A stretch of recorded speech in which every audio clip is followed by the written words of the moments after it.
Albright with AV Nation at AVI-SPL's SaaS event in Tampa with Mark Julian from NEC. How are you, sir? Good morning. I'm doing well. I hope you are. Yeah, absolutely.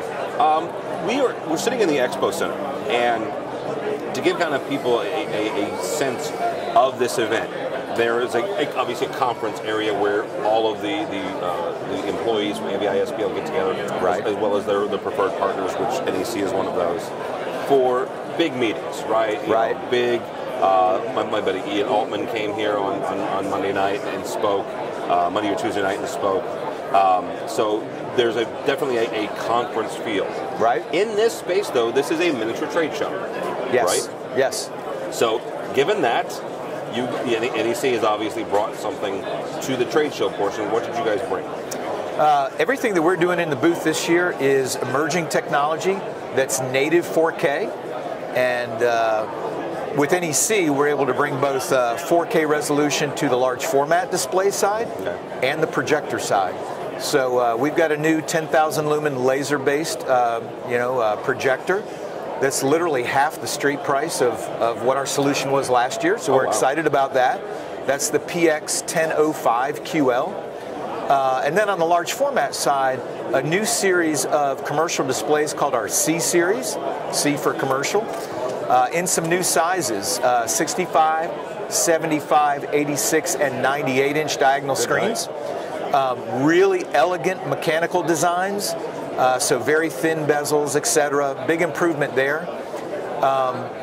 And so aesthetically it's pleasing, but still with the reliability and the ruggedness that AVI-SPL expects for commercial applications, corporate, education, retail signage. So we're really excited about that. It's all about 4K, and we spent some time with their design engineer team yesterday morning, so we're able to orient them to those changes in our large format plan. How helpful is that to be able to get in front of design engineers and not for nothing, but trade shows? I had a friend of mine who's a manufacturer once tell me that they get an average of between 9 and 13 minutes with a potential engineer on a trade show floor, like InfoComm or ISP. Sure. So how important is it to be able to come here and have a half an hour or an hour? An hour, okay, so to kind of go through everything. So, Tim, this is why, and I don't think I'm overstating it, SaaS is kind of a crucial piece of our business plan. We know every year that we're coming here, and because it helps us stay in sync with really one of our largest integrators worldwide. And we do that in two ways. On the product side, obviously, this is a platform where we're able to introduce new products and solutions, fine. But the second part, the people part, is super important. So we're able to align, I'm able to align my sales and engineering teams with AVI-SPL's teams. And this session that we spent an hour with their design engineers yesterday allowed us to do just that. So, it's one of those, you can't really put a price tag on it. It's why we come back every year, and it helps us achieve our goals together. You say come back every year. You've been doing this every year that it has been in existence. It's true. Right? What has changed over the last few years about this event? This event was really popular, and it grew through the early 2000s.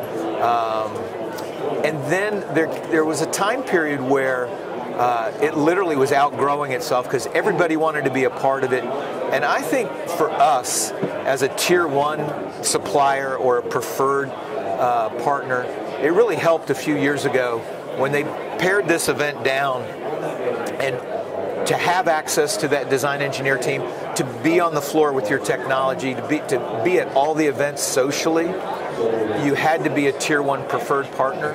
So it's a lot more focused.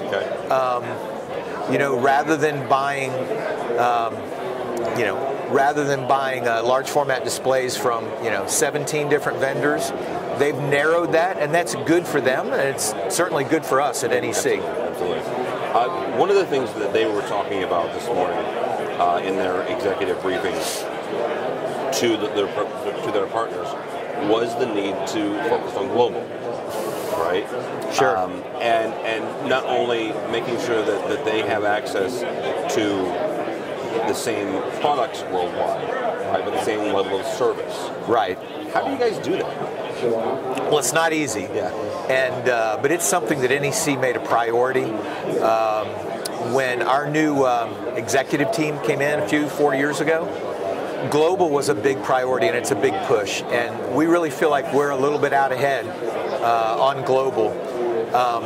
Obviously, what we're trying to do, and we've met with AVI-SPL, and we've actually executed on it pretty well, offering the same solution, okay, the same model, if you will, yep, with the same warranty and service support at the same cost anywhere in the world. The same cost.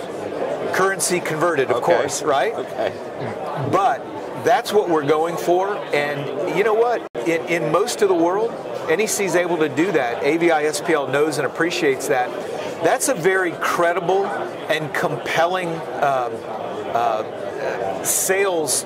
You know, if you're in sales and you're talking to a worldwide enterprise, size company that's based here in the U.S., but you know that they've got implementation and deployment that they want to do in wherever, Germany, Egypt, the UK, Singapore, to be able to partner with a manufacturer that can actually deliver globally is super important to AVI-SPL right now. And that's what you heard John talking about this morning. Yeah, that was one of the things that we kind of keyed on, was the fact that this is, not that they haven't already started going global. Obviously, they have several offices outside of the United States. They've been exhibiting at Integrated Systems Europe for the past 3 or 4 years. Right. Both from a recruiting standpoint as well as from a sales standpoint. But putting that point to the manufacturers this morning, saying, look, we need this support. I think they're asking their preferred partners to catch up a little bit. Yeah. Hurry up. We're a global company, and we really need all of you to be able to execute with us. And my job at NEC is to make sure that we're a step ahead of the others when it comes to global. So I wasn't surprised to hear that at all this morning. I wasn't either.